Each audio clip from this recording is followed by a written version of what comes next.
go from there. Yeah, let's do it. Perfect. Well, good afternoon, Dan. It's good to see you. We are live on the huge. What is this? It's the huge live stream. We're getting ready for this. Yeah, Is our speaker series, getting ready for the huge convention. You're going to be speaking at the huge. Actually, 6 weeks from today. I'm stoked. I'm Yeah. super excited. Thanks for having me. Thanks. Are you at your regular office right now? I see the calendar in the background. I don't really have a regular office.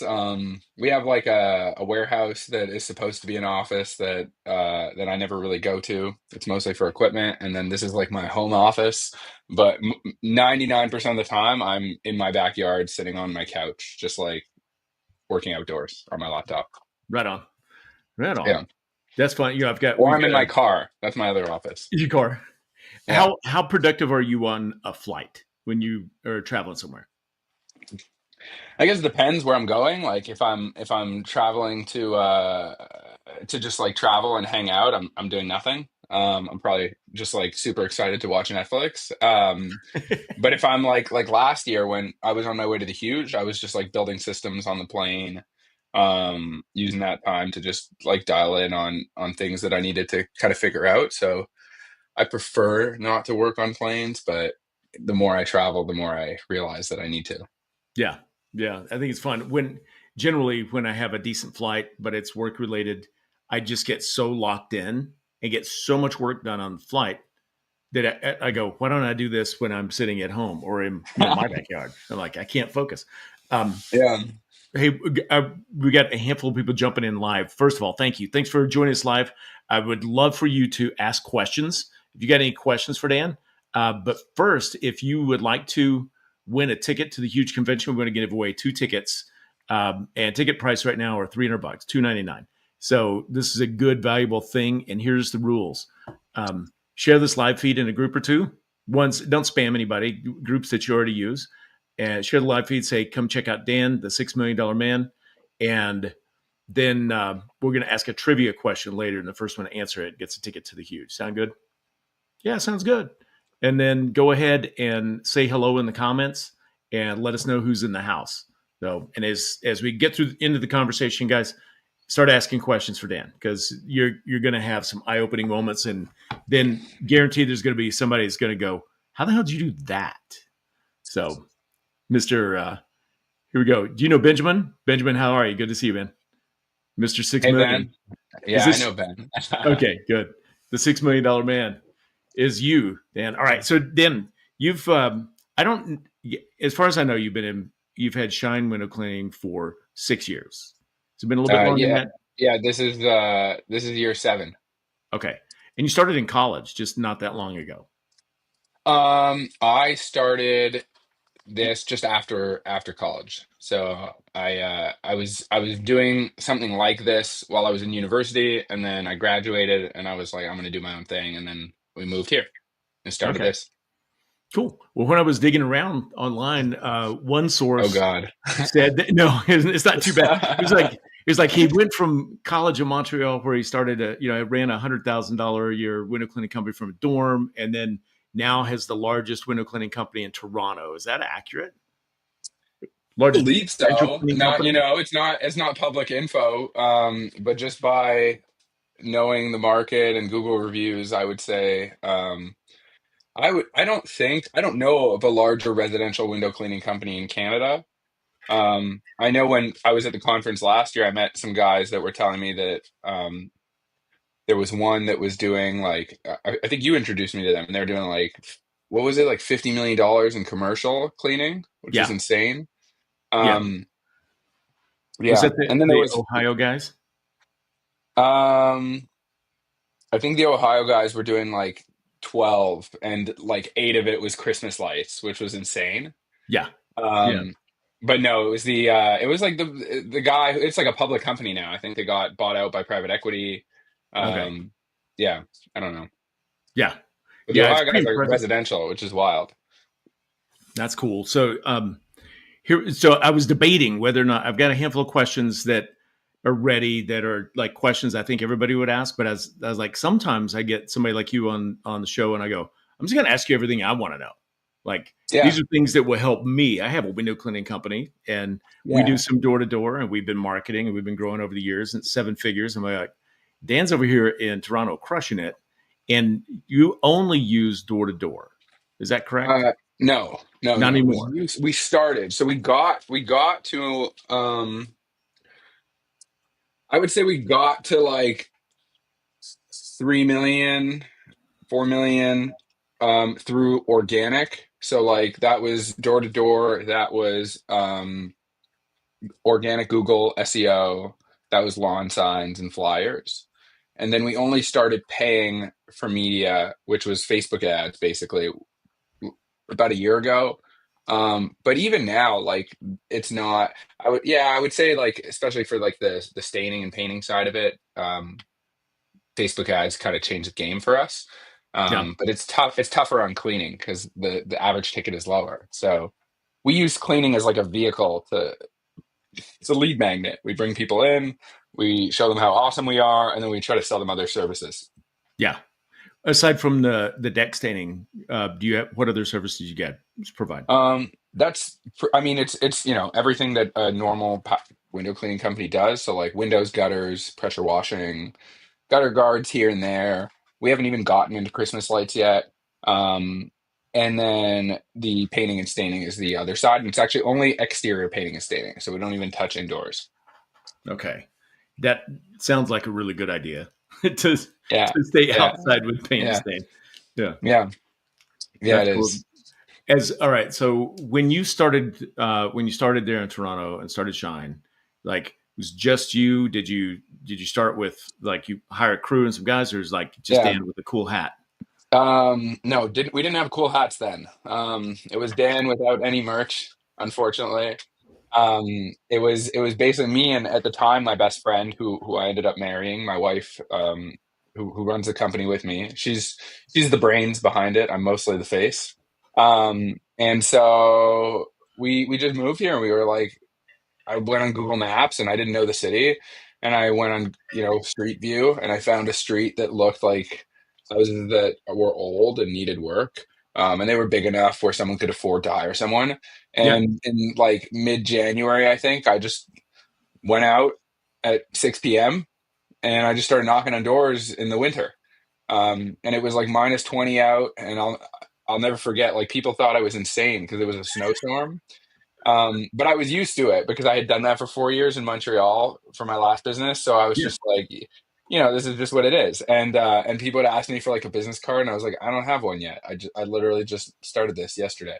yeah. Um, and so I was just, generating leads, door knocking, and I was so excited because the first night I went out, I got like 20 leads. No Now way. Okay. we don't get those results anymore because now everybody like knows us and we've knocked on doors so many times. So Yeah. we've gotten a lot of the clients that we can get. We've saturated, but at the time it was insane, and so I did that first. And then I always knew, like going into it, like I had to hire crews from day one. And so I wasn't the best window cleaner until 2 years later. I had a friend who was a window cleaner for a decade, and he taught me how to clean windows properly. Yeah. And I was doing straight pulls for 2 years. Like I didn't know how to fan a window. Um, so it was kind of funny that I was like growing really fast and trying to just like beat everyone else, but I didn't even know how to clean windows yet. But I just really listened to customers. I was like, I always wanted to know like what did they like about their last company, what didn't they like, even with any service, whether it was building, contractors, decks, it didn't matter. And I learned that there were like common themes that everybody really didn't like or really liked. And I Hmm. was like, I could do this. I'll do more of this and less of that. And slowly I'll get better. And then 2 years in was when I started drowning because I was averaging about I think 110 phone calls a day Wow. while I was training all the crews and I was on site and I was dealing with problems and I was helping with scheduling. And so all of these things, we didn't have an admin. It was just my wife and I, and basically some like misfits that we hired off of Indeed. Um, and I knew I couldn't keep up with the leads. And so what happened was I had an automated text whenever someone would call me. I would just hit, can't talk right now, please text me. Can't talk right now, please. I was hitting this button all day. I was Yeah. trying to field all these calls for text through text. And And what I ended up doing was I called my two best friends in Montreal, who one of them was running another business, the other one was running a franchise of our company there. He was like our pilot franchise. Like Yeah. we were friends, we were like, let's work together. He didn't want to move, so he stayed out there. And I called both of them, and I was like, I think that we all just need to come together and run a business here. And Shine is taking off, and this is going really well. So you need to shut down your business there that you just started, and I think you should sell your book of business there. And we'll just fuck being a franchise. We'll just do this all together, and I think all of our lives will be infinitely better. Yeah. Um, and so I had already started this thing. So I wasn't just going to be like, here's the keys to my company. We're all equal partners. So the deal was, I told her, I was like, I want you guys to own the company with me. Like my ultimate goal is that, we all get rich together. But I know that we're operating at this level here and you guys aren't there yet. So we need you to prove it. But if you do it, it will make sense for you in the long run. And they obviously trusted me, thank God. I think they trusted my wife more that she wasn't going to let them down, and so they moved here. And last year we gave them equity, and now we're all partners. And one of them runs sales, one of them runs production, and I could not have done this without them. They were so integral in making this happen. That's really cool. All right. So I've got a bucket load of questions for you on that. Yeah. First, a bunch of people joined in since you started giving me that background. So Okay. thanks for coming in. I want to welcome everybody that's joined us live. Thanks for being here. Queue up your questions for Dan and put them in the comments so that we can ask. And then the other thing is in like 15 minutes or so, right about 15 minutes, we'll give away a couple tickets to the huge convention to be eligible to win those. Just share this live feed in a couple of groups and then report back and hit in the comments, say, hey, I shared them. And we'll go from there. So with that, I wondered what you said when you first started, you really didn't know how to clean a window, but you could sell. And Yeah. things about it. One, do you think not actually knowing how to really not being a window cleaning expert was an advantage? Um, I don't think it was an advantage, but I don't think it was a disadvantage. Like the I think that if I was an expert, I wouldn't have done things the way that experts do them, because it was the same thing like when my friend taught me 2 years later how to clean a window properly.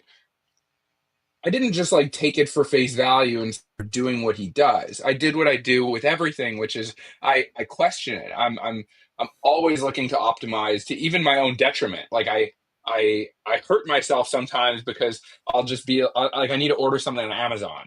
And it's a useless thing. Like I just need to order this and get it done. It's $15. But I'll spend like 20 minutes just scrolling. And I'm like, what's the best product? Yeah. Is this one have better reviews? Does this have a nicer color? And it's like a fucking water bottle at the end of the day. And Yeah. so, and that's what I do with this. He showed me what he does, and I'm like, okay, this is better than what we do. But why do you do the frame like this? I don't like that. Like I think we have a better way if we use this towel. And so I'm always just building and building and building on my current knowledge. And I think that comes with curiosity. And I think that has been like one of my greatest advantages over my greatest competitive advantages, because I noticed that that's not a common trait that a lot of people have. Even with my staff, like they're on the opposite end of the spectrum. I think a healthy balance is to be like maybe 20% less than me. Like there's a stopping point where it's diminishing returns. Yeah. But we'll be using pressure washers, for example, for 4 years, and then one day I'll just be like, I wonder if there's a better pressure washer out there. Maybe we should go look at other machines. And I'll go talk to different companies and I'll be like, huh, the one we have is dog shit. Like we need to upgrade this Yeah. better ones out. And then all of a sudden, our efficiency goes up by 30% on these jobs because now I found a machine that can pump out more water faster. I'm like, where has this been all my years? But if I never said anything, I don't know if anyone would have, came up with that. And that's Yeah. why I love doing stuff like this. I always want to meet other people. I want to know what they're doing, and often it's the smaller guys who are really involved in their business that understand their production, and understand their business. And those are the people I get along with really well, who really know like the weeds of their operation. Right on. We got one of our first questions in here. I think you'll appreciate. Can I get a hat, Dan? And Yeah, then I'll bring you one if you come to okay. Huge. And then the next question or comment was from Brandon. It's like I need one too. So Yeah, Brendan. Yeah, I have to get Brendan in my business. Brendan, I'll send you like 400 hats if if you show me how to hit 40 million like you. there we go. Oh, that's cool. All right, hang on just a second. Alex just dropped in a big question. Let's run with this. So, what does cash flow look like for a big business? It feels like scale profits get trimmed fast, and spending it's way earlier Yeah, than getting less dollar on the balance sheet where profit lies. So, yeah. I think that making like low margins in this industry in order to grow is a myth. I think that there's like a common theme across businesses in general where people say, yeah, as you grow, you have to take a hit to your net profit, and there's this like idea that 15% is like really great and ideal, and I think it's BS. I think if you're trying to sell a commoditized business product or service, then that is true. It is a race to the bottom because you're competing with everyone else. yeah, And that's probably what most window cleanings operate in. I don't know about you, Sid, but I think most people I talk to are usually like around 15 to 20% at best, maybe yeah, 25. Um, and it doesn't make sense. And I approach this business the way that I approach everything, which is like, if I'm going to do it, I need to be the best at it. There's no point in doing something if I'm not going to be able to create a greater value for the market or for others than what's already out there. I might as well stay at home or do something else. And so when we do windows, we're super thorough. We'll take the time to vacuum out all the tracks on the inside. We'll do the screens. There's no option to do the interior and not do those extras. Like we either do the full interior clean or the outside. Um, and I have a buddy who started a high end luxury car wash who did the same thing. He was like, yeah, we stopped giving these options. We just told people we'll clean the whole outside or we'll clean the whole inside, and that's it. yeah, Um, and you that comes at a higher price point. Like the common thing that I hear from customers is you were a lot more expensive, but you actually spent 3 times longer at my house than the last company did. And the goal is that whoever does choose to hire us is leaving with zero negative things to say about us because it's perfect. yeah, And so, in doing that, to kind of loop back to this cash flow question, we're able to charge more.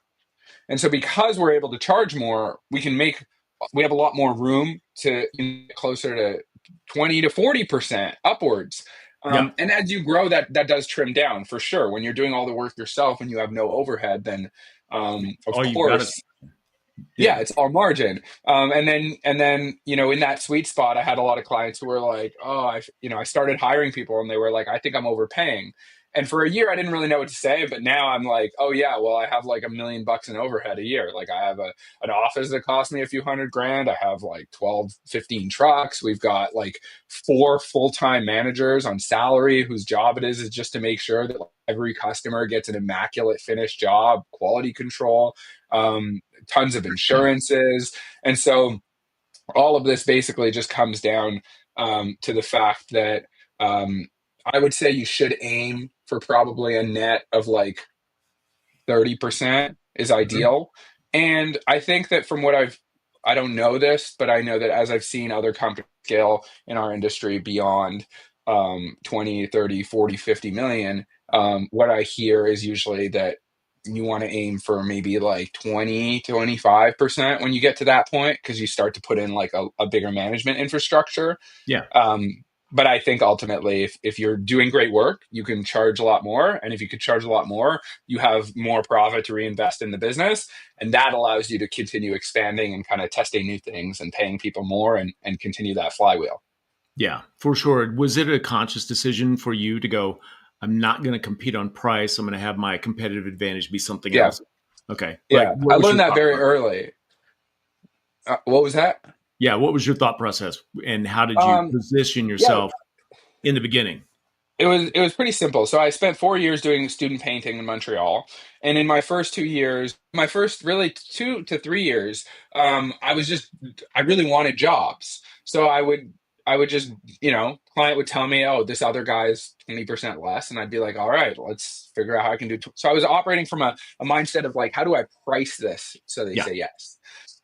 And then every year I would have like 10% of my customers that were just fucking awesome. Like they didn't care about the money that I charged them. They were super nice to me. All they cared about was a good job.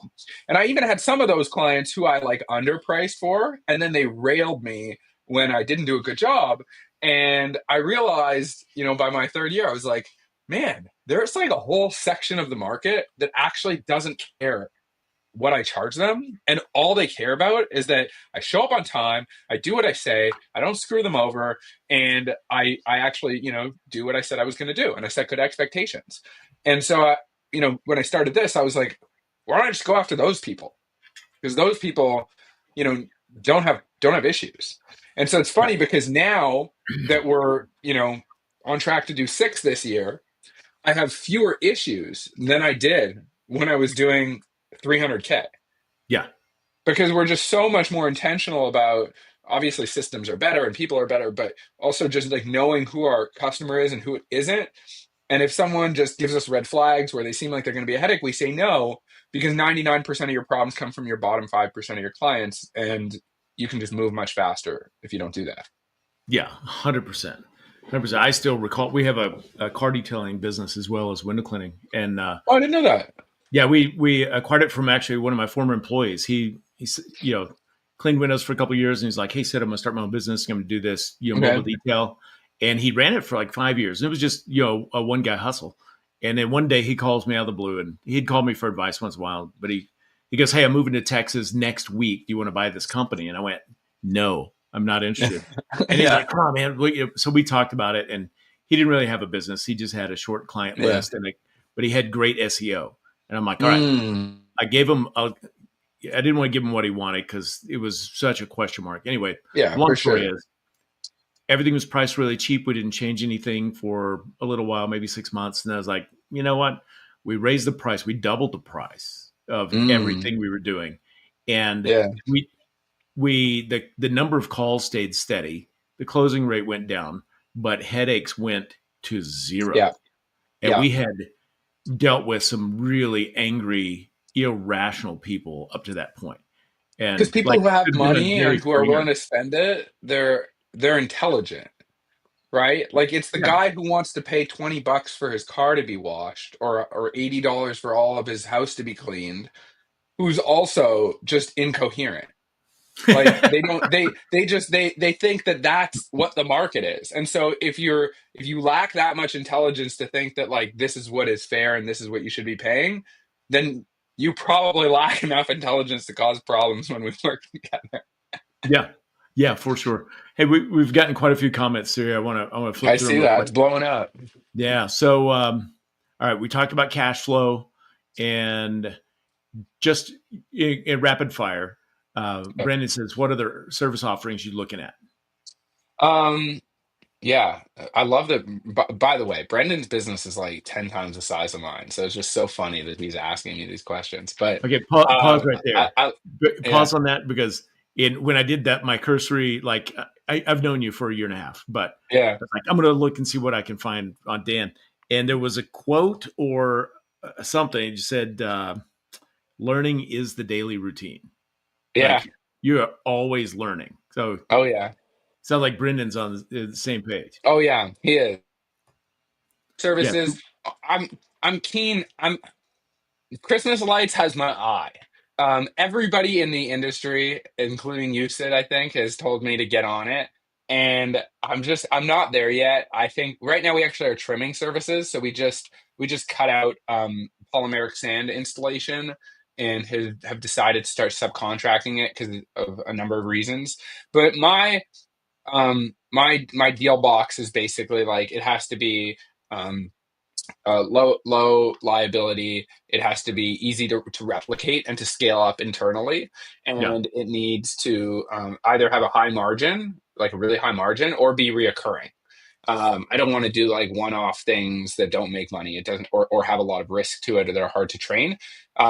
So I would say we're really like dialing in on the services we have now.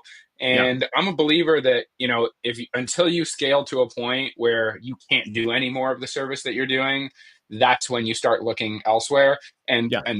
Brian, who our mutual friend now, who's speaking at the Huge, Yeah. I think he sold his company for 250 million, and he had three entities in that business. So they were doing hot tubs, they were doing bathroom remodels, and they were doing Renewal by Andersen window installation. And I asked him that question. I was like, "How do you determine when you should start a new thing?" And he said, "Well, it's based on when the cost to acquire a customer becomes so high that it doesn't make sense anymore." And when Yeah. you're doing $70 million, $100 million, like you can actually genuinely say I've tapped out my market. But 99% of people who say that they've tapped out their market, they're doing like you know $1 million, two Yeah. million bucks, and they think that they've hit it. They're not even close. So you Seems said like that just about bad marketing. yeah. So next question: what's a reasonable cost to acquire for window cleaning, or what's your metric that you? I think a reasonable cost to acquire a customer is a third of what you get from that customer. That's kind of my benchmark. Um, so ideally, it's as low as possible, Yeah. obviously. But it's funny because now we're in kind of slow season. It's July. I think a lot of companies are seeing this in seasonal markets. And our cost to acquire a window cleaning customer is actually much higher than it is to cost acquire a painting customer, even though our average ticket for painting is 10 times what it is for cleaning. Yeah. So I was paying at one point $20 a lead, converting at 30%. So it was costing me $60 to acquire a customer. Yeah. But now I'm running ads, and I guess every window cleaning company is running ads. And they're not as entertaining or whatever it is, but I'm paying $50 a lead, closing 15% of leads. So it's costing me fucking $400 to acquire a customer that's paying me 650, on top line before I Yeah. pay for all my costs. And so I just made the call today. I told my ad guy, I was like, just shut off all our cleaning ads. Like, we'll go organic and we'll see what happens. But I'm not in business to lose money, so I'd rather not take on these jobs. Yeah. Well, it's cool that you watch it and that you are willing to stop it earlier. What we were talking earlier about, just call it shitty customers and or red flags. And so Benjamin asked, how do you say no to a client that's flying a red flag? Shout out to Ben. Yeah, Ben's gonna catch up to me soon. So how do we say no? I mean, there's a number of ways. Like, usually you can just price yourself out, obviously, or you just don't return the call, or you don't meet their demand. Most of the time, red flag clients have demands, so they make Yeah. themselves easy to say no to. Like, we had an issue with a client yesterday who was like just causing problems, and I looked at the contract, and I didn't even need to talk to the client or the salesperson. And I was like, I texted the salesperson. I was like, you shouldn't have booked this job. I'm like, this woman is a walking red flag. And he's like, what do you mean? I'm like, she wanted us to come on specific days. There were days that couldn't come at certain times. She needed it done like this. She asked us to like change our normal process and not clean the screens how we usually clean them, and like go into her backyard and clean. And I'm like, look at where she lives. All of our problem clients come from this neighborhood too. So so at that point, and she was cheap. She paid 50% of what we normally charge because she worked out some sort of deal with him to do something. So at the Yeah. end of the day, you see all these things and you can say no to their demands and just be like, I cannot do this. I don't think we should work together. I will move on, and that's that. Yeah. When you do that, do you leave them with an option? Go like, I mean, we'll go, hey, it doesn't look like we're a great fit. Maybe you should Yeah. call XYZ.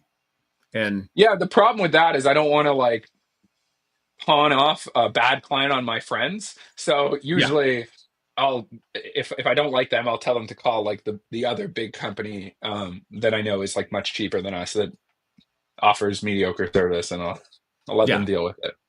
yeah, we do the same thing. Yeah. Same thing. Yeah. Right. Do you, with your teams there, do you do they subs or employees, Excellent hourly question. budget? Yeah. So we started in budgets. We were like exclusively budgets. Everyone's on the team is employed because we do things a certain way, and it's way harder to train people with experience. And I'd rather train people who have no experience and show them how we do things.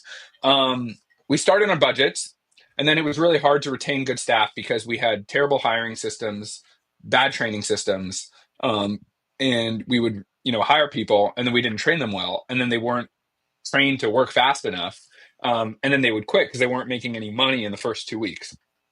because we were paying them by job. Yeah. And then I had a few good guys that were like crushing it.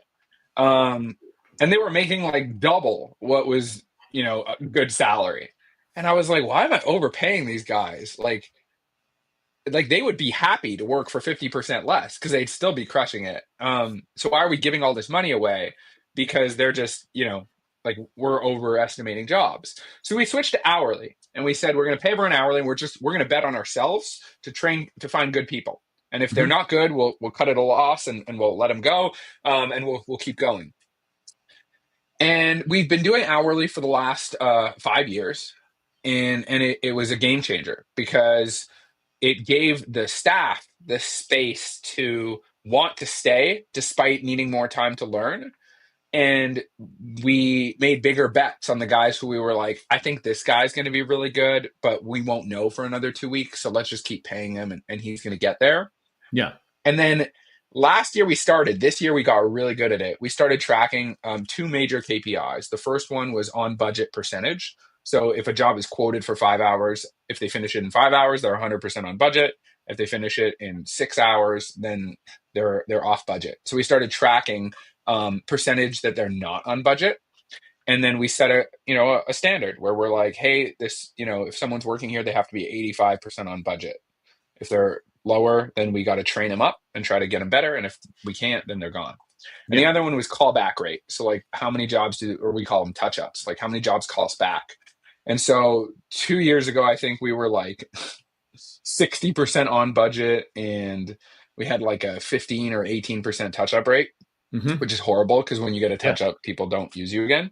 And I think now we're at like 6 to 8% on touch ups and like 90% on budget. It depends on the week.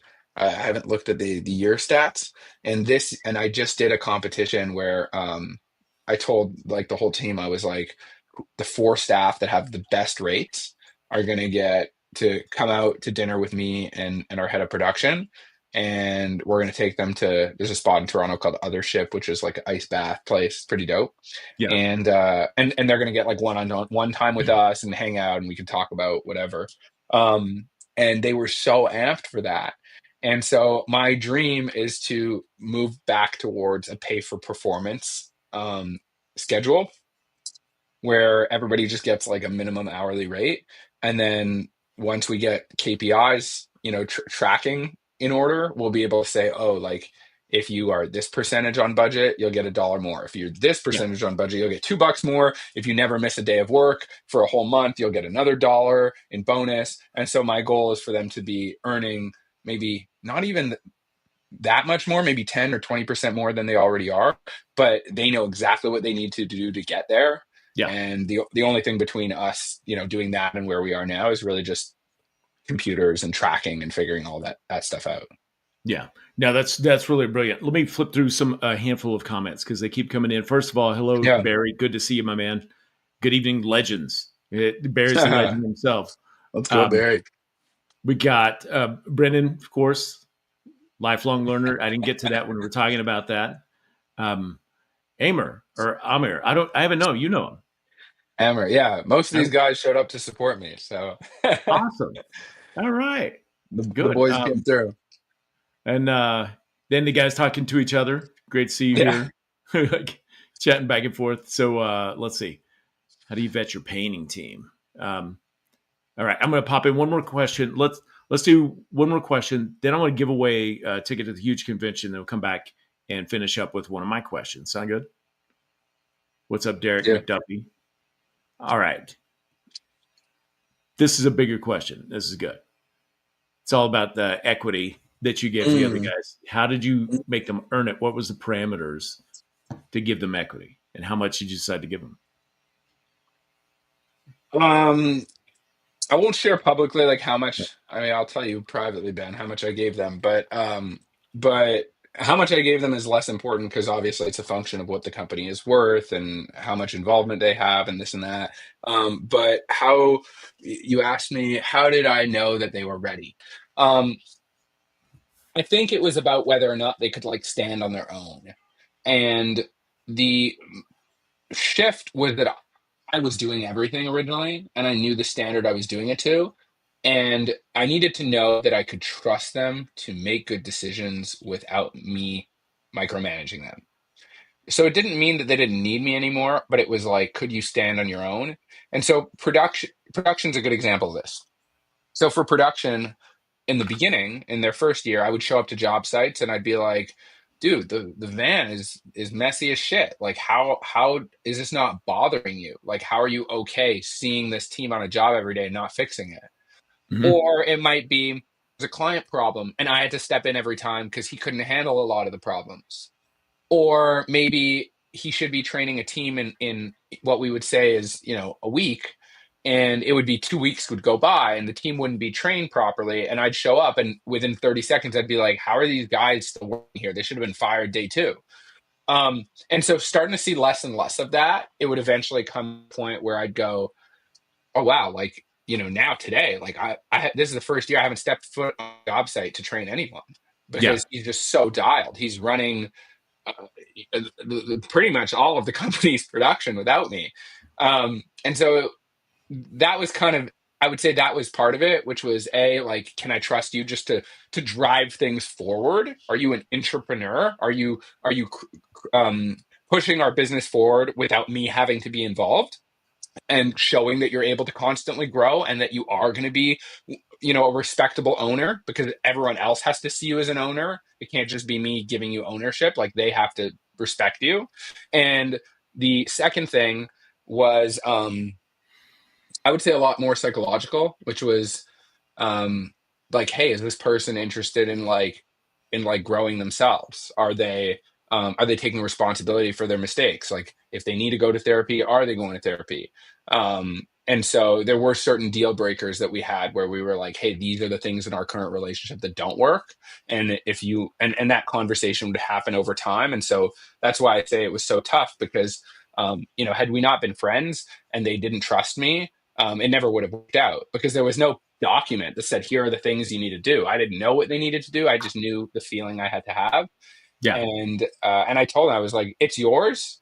You just have to get it, but it's yours. I want to give it to you. You just have to get there. Yeah. Yeah. That's interesting. After that point, did you build operating agreements and all the stuff so that it's all written down and documented and yada yada? Yeah. Yeah. I mean, now it's like, we spent like $15,000 on lawyers to write up this whole agreement and put it all together. But I'd like to think we didn't even really need it. Like they didn't even look at the papers because they were like, yep, like I know what this is. You know what this is. Like, um, yeah, we're pretty deep at this point. Yeah. All right. Cool. Let's see. Thanks from here. Love it. Over here, Benjamin. Larry Gotcha, bro. joining us all the way from Houston. Good to see you, my man. All right, let's do this. Let's give away a ticket to the huge convention. So I mentioned earlier, all you need to do to win a ticket to the huge convention is share this live stream into another group. So I'm going to take it on trust. Nobody reported back and said, "Yeah, I did that," but let's say you did. The trivia question for today. The first one to put the correct answer in the comments as it shows up on my feed. I'm not on Facebook. I'm on a different platform, but like I don't know how it's going to show on Facebook. But the first one I see that's correct wins a ticket. And the question is, who is our keynote speaker on day one? The huge convention is 2 days long. Oh, It's going to be August 21st and 22nd. We got two separate high performing published authors that are keynotes. Who's our keynote on day one? that's who I'm coming for. That's right. You might The big dog. you might be traveling with that guy. Oh, did he tell you? One of you did. So somebody said it. Yeah. Yeah. Yeah, he's a beauty. He Yeah. very kind. I'm Yeah. We had flying over the huge to go meet him and then flying back flying to back. the huge with him. Yeah. Okay. I want you. Somebody's said it, but I need a last name because there are a lot of Brians in this world. Oh, All right. Here's what we got. Ben said Brian. That is half correct. I can't go with it because Brian who? Next, Alex said man. Marcus Sheridan. Marcus Sheridan is our keynote speaker on day two. So, Brendan. Brian Gottlieb. That is correct. He is our keynote speaker on day one, and he is the author of, where'd it go? Beyond the Hammer, Mr. Beyond the Hammer. And it did like, so here's the backstory on that. So I was talking to you, Dan. I was just about to go to the airport from our mastermind in Nashville. We are talking about something, and you said, "Do you know Brian Gottlieb? You heard of this guy?" And I'm like, "No." And he said, "He just published this cool book. You should read it. It's called Beyond the Hammer." So literally, I'm sitting in the Delta Lounge. I download on my phone on Kindle, and it was like I read it on the flight home, and it was Yeah. such a good book about culture. And I love when someone does a good business book that also is a business parable, so it tells a story. I was like, Mm-hmm. "This is awesome!" And a message, and I'm like, "Thank you so much. This is great." And he's like, "You want to meet this guy?" And I'm like, "What?" Yeah. And you're like, "I'll connect you guys." And then like literally 45 minutes later, I'm on the phone with Brian. And then within an hour, I said, "Would you consider coming to speak at the huge convention?" He's like, "When is it?" So and he goes, "I'm in." And I'm like, yeah, I started thinking to myself, is this guy for real? Because Yeah. it's so fast and just affirmative. It was That's like, how yeah, he no problem. rolls. Yeah, yeah. That's how he rolls. And I was like, yeah, he's for real. So that is good. So Yeah. my eternal gratitude on that deal. Let me go back to Brendan. You said it first for me to get you hooked up with that ticket. Just DM the Huge Convention Facebook page and say I want a ticket with Dan and Sid, and I'll message you back and get you a code so you can redeem that. Okay, cool. Brandon, are you going to come to Nashville? This is crazy. That I would love. Yeah. Yeah. All right. What else? What else we need to dive into? I've got. Let's see. I have a few more questions there. We got some more questions coming up. All right, Brendan. Woohoo! Let's go Nashville. You're All so right. funny, dude. Yeah, Brian's just honestly, like, I won't name names, but there have definitely been a few people, especially at like Huge last year, who I met that are running ridiculously large businesses. And I used to think I just need to meet the guy running a huge business and like he'll have all the answers. Um, and I would say like probably 80% of people I meet that are running, I don't know, eight-figure plus businesses, a lot of them don't actually know anything that's going on in their business, or at least they don't know how to articulate, it in actionable advice that's relatable. Mm-hmm. And so it's very disappointing because you meet them and you're like, okay, hero, like, how do I do it? And they're like, give everybody equity incentive plans and, draw up these things and hire good. And you're like, okay, but like, dude, I'm running this small business. Like, what do I do? Um, and then you meet someone like Brian, and he's like just so dialed in terms of really understanding the mechanics of what goes on. And you can ask him a question like, "Hey, I wanna create a vehicle to um, a roadmap for my team to progress within our company so we can promote from within." And then all of a sudden he'll start telling me like, yeah, so basically, these are the training systems that we implemented. Here's how you know if someone's a good fit. Like, here's what they need in terms of culture. Here's how you manage them. And I'm like, oh my God. Like, so that's the person that I try to be for other people. Because I feel like it's really missing in the world. And I don't have that, but yeah, Brian's just a phenomenal dude. Yeah, he's pure gold. So Yeah, as we start to land our plane here, yeah. everybody, thehugeconvention.com, that's where you go to learn about the huge convention. And where we're happening, as you can see on the screen, it's August 20th through 22nd. Dan, you're going to be speaking in a breakout session, the $0 to $6 million story, how you've basically grown the company by $1 million a year, which is pretty damn phenomenal, like really phenomenal for especially residential window cleaning, since it's not a super high ticket thing. Anybody that, if you didn't win a ticket, so everybody but Brendan, you can save $50 if you want to get a ticket. Woo! Just use code July50. Go ahead and hit that, put it in, and get it set up. We are, as one of the partners, and I see all the stuff going on behind the scenes, I am so stoked for this year's event. It's cleaner and more organized, and the level of the folks that are speaking, like it's always been good, but every year it just notches up, up, up. And every year I get stuck in this because I help wrangle all the speakers. I'm like, I'm like, it is so good. I don't know how we're going to move up from here. Like, I don't know how to top this. So, and we were saying that last year because we had building a story brand guy was our keynote, and he's a hell of a guy, Donald Miller. And I'm like, I don't know what we're going to do. We have to hire Gary Vaynerchuk. We don't have budget for that kind of stuff. So what do we do? And then we meet Brian, and then just, things Yeah. cascaded into play. So it's really cool. Yeah. Brian's all time. Yeah. He's not going to disappoint. Yeah, for sure. Um, well, shoot. All right. I always have 100 more questions. We'll have to pick it up on another time because we gotta wrap it up. I've got another live stream in a few minutes. I want to make sure I stay on time. Thank you very much, Dan, for one wearing a very cool hat. Two, Thank you. we need a link to sell swag. If we could put that in the comments here, people would be Yeah, ordering that every right year now. we're updating them. So yeah, this is my favorite one yet. We it doesn't look like it, but we changed the font a little bit. We made it a bit thicker.